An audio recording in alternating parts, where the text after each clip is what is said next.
This concept is embodied in the traditional wedding service for the Church of England, along with the statement that the purpose of marriage is for the procreation of children.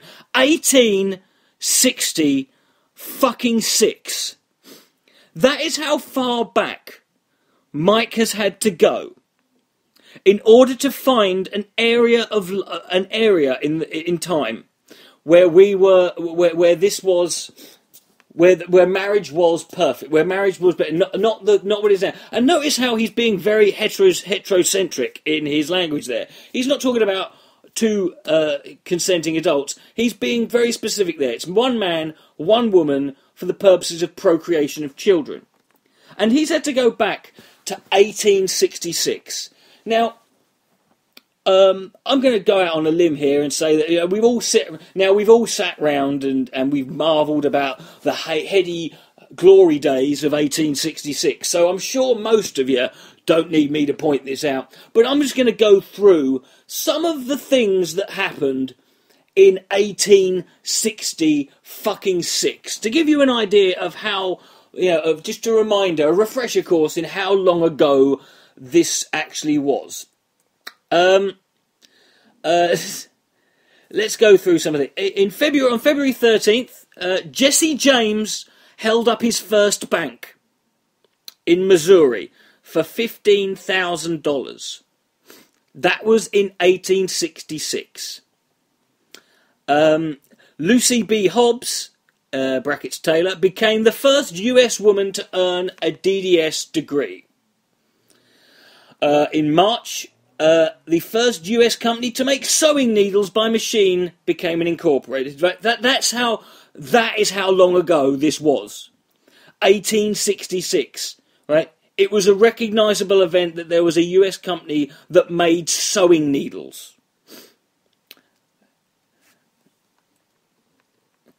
President Johnson vetoes the Civil Rights Bill, later becoming known as the 14th Amendment.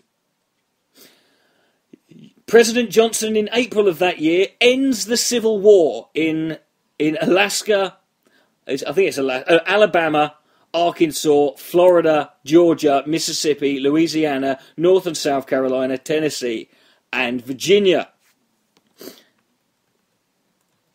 Italy and Prussia ally against Austro-Hungary.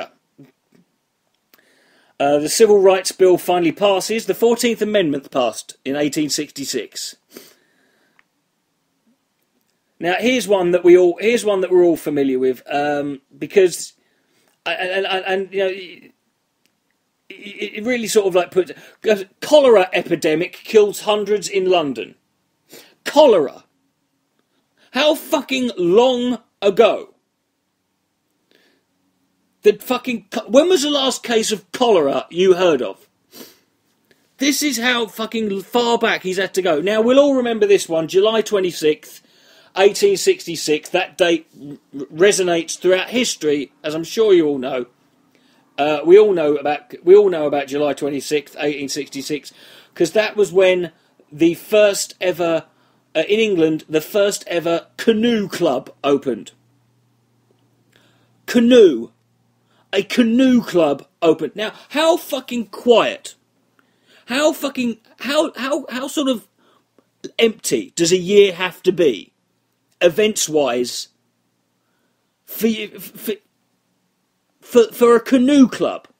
Now, I'm on a website here called historyorb.com. This is a place you go through, type in any year, it will give you the rundown of the significant events. It's a significant event that a fucking canoe club opened. Now,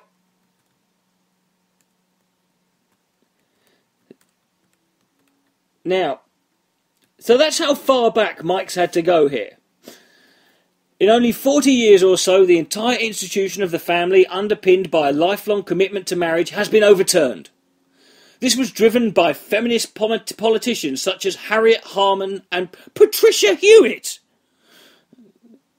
who said in so he's gone from 1866 to 1992.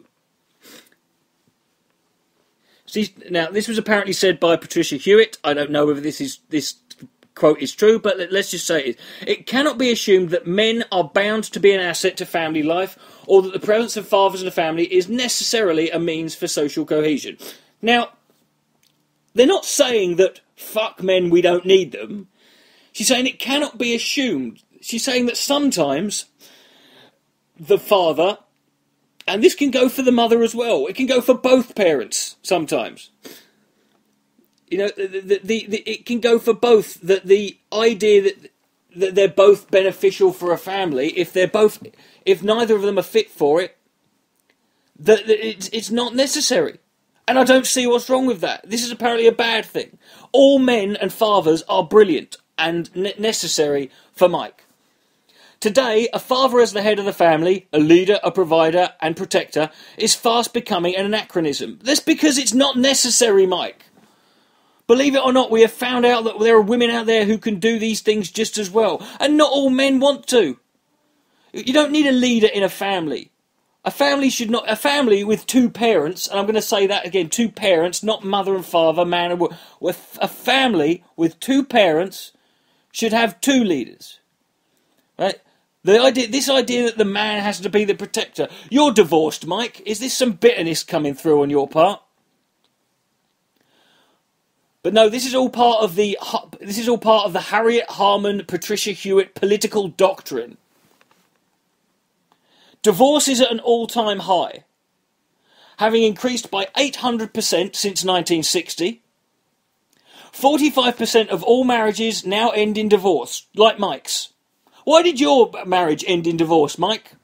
What was the reason for it? What was the problem? And you're allowed to see your kids. You even say so yourself on your website. You say you're allowed to see your children. Oh.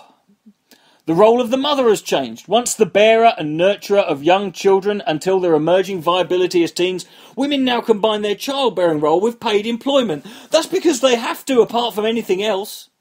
And what's wrong with that? He never actually says what's wrong with it. He just says it's not what it used to be.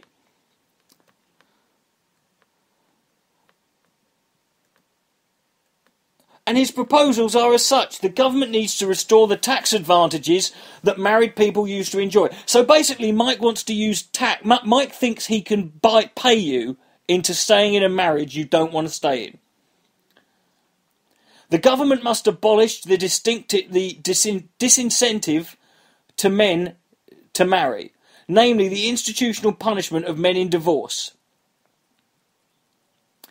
Well, listen, Mike, those have been in place. The disincentives you refer to,